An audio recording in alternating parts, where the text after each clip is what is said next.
ಏನ್ರಿ ಸಿಂಗಾರಿ, ನಾನ್ ಬಂದಿರೋದನ್ನ ನೋಡಿದ್ರು ಇಷ್ಟು ಸೈಲೆಂಟ್ ಆಗಿದ್ದೀರಾ, ಮಾತೇ ಆಡ್ತಾ ಇಲ್ಲ. ನಾನ್ ಮಾತಾಡಿದ್ರೆ ಬಜಾರಿ ಅಂತೀರ, ಸುಮ್ನೆ ಯಾಕೆ ಹಾಗ ಅನಿಸ್ಕೊಳ್ಳೋದು? ಅದ್ರ ಬದಲು ಮಾತಾಡದೆ ಸುಮ್ನಿರೋದೇ ಒಳ್ಳೇದಲ್ವಾ? ರೀ ಸಿಂಗಾರಿ, ಏನು ತಮಾಷೆಗೆ ಹೇಳ್ತೀನಪ್ಪ, ಅದನ್ನೇ ಸೀರಿಯಸ್ ಆಗಿ ಮಾಡ್ಕೊಬಿಡದ? ನೋಡ್ರಿ, ನಾವ್ ರೆಸಾರ್ಟ್ಗೆ ಹೋದಾಗ ಹೇಗ್ ಖುಷಿಯಾಗಿದ್ವೋ ಈಗ್ಲೂ ಹಾಗೆ ಇನ್ನು ಮುಂದೇನು ಖುಷಿಯಾಗಿರೋಣ.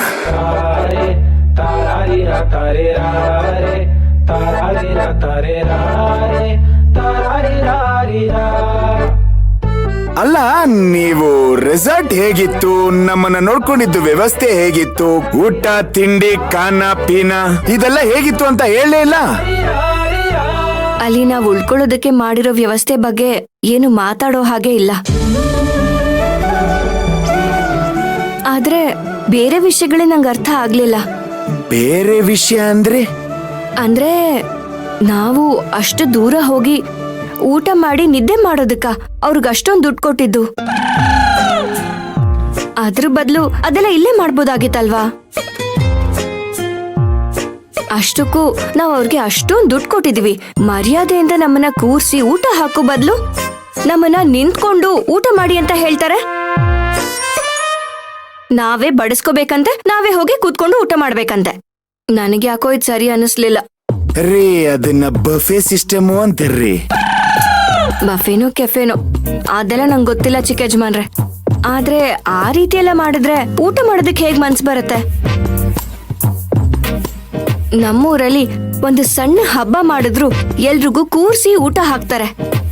ಅದ್ರಲ್ಲಿರೋ ಸಂತೋಷ ಈಗ ನಂಗೇನು ಅನ್ನಿಸ್ಲಿಲ್ಲ.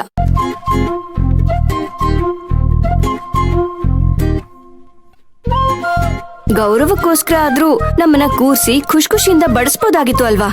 ಸಿಂಗಾರಿ, ಅದು ನಿಮ್ಮ ಊರಲ್ಲ, ಅದು ರೆಸಾರ್ಟ್. ಅಲ್ಲಿಗೆ ಪರಿಚಯ ಇರೋರ್ಗಿಂತ ಪರಿಚಯ ಇಲ್ದೇ ಇರೋರು ಬರೋದೇ ಜಾಸ್ತಿ. ಅವ್ರಿಗೆ ಮುಜುಗರ ಆಗ್ಬಾರ್ದು ಅಂತ ಅವ್ರು ನಿಂತ್ಕೊಂಡಾದ್ರೂ ತಿನ್ಲಿ, ಕೂತ್ಕೊಂಡಾದ್ರೂ ತಿನ್ಲಿ, ತಿಂದಾದ್ರೂ ತಿನ್ಲಿ, ಇಲ್ಲ ಹಾಗೆ ರೂಮಲ್ಲಿ ಮಲಗಿರ್ಲಿ ಅಂತ ಸುಮ್ನೆ ಬಿಟ್ಬಿಡ್ತಾರೆ. ನಿಮಗಿದ್ದೆಲ್ಲ ಅಭ್ಯಾಸ ಇದೆಯೇನೋ, ಆದ್ರೆ ನನಗಿದೆಲ್ಲ ಅಭ್ಯಾಸ ಇಲ್ಲ ಚಿಕ್ಕ ಯಜಮಾನ್ರೆ. ಅಲ್ಲಿ ನಿಮ್ ಹಾಗೆ ದುಡ್ಡು ಕೊಟ್ಟಿರೋ ಎಷ್ಟೋ ಲೂಸ್ಗಳಿದ್ರು. ಆ ಲೂಸ್ಗಳಿಗೆಲ್ಲ ಸಂಸ್ಕೃತಿ ಸಂಸ್ಕಾರದ ಬಗ್ಗೆ ಏನ್ ಗೊತ್ತಿರ್ಬೇಕು ಹೇಳಿ? ಒಂದ್ ನಿಮಿಷ,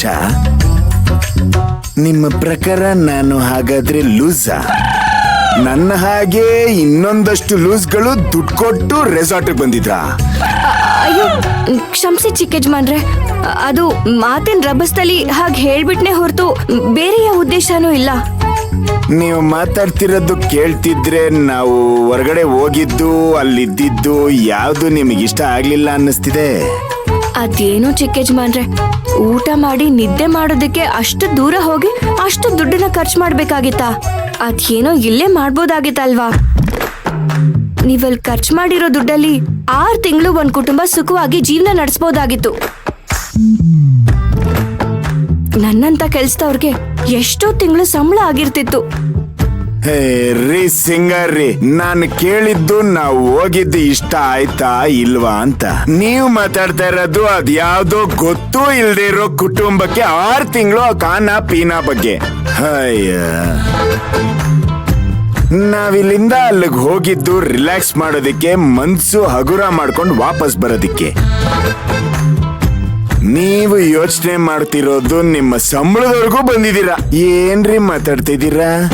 ನಿಮ್ ಮಾತನ್ನ ನಾನು ಒಪ್ಪೋದಿಲ್ಲ ಚಿಕ್ಕ ಯಜಮಾನ್ರೆ. ಇಷ್ಟೊಂದು ದುಡ್ಡು ಖರ್ಚು ಮಾಡಿದ್ರೆ ಮನ್ಸಿಗೆ ಹೇಗ್ ನೆಮ್ಮದಿ ಸಿಗುತ್ತೆ? ಅಷ್ಟು ಕಷ್ಟಪಟ್ಟು ದುಡ್ದಿದ್ದನ್ನ ನೀರ್ ಹಾಕಿ ಖರ್ಚು ಮಾಡೋದಕ್ಕೆ ನನ್ ಮನ್ಸು ಒಪ್ಪೋದಿಲ್ಲ.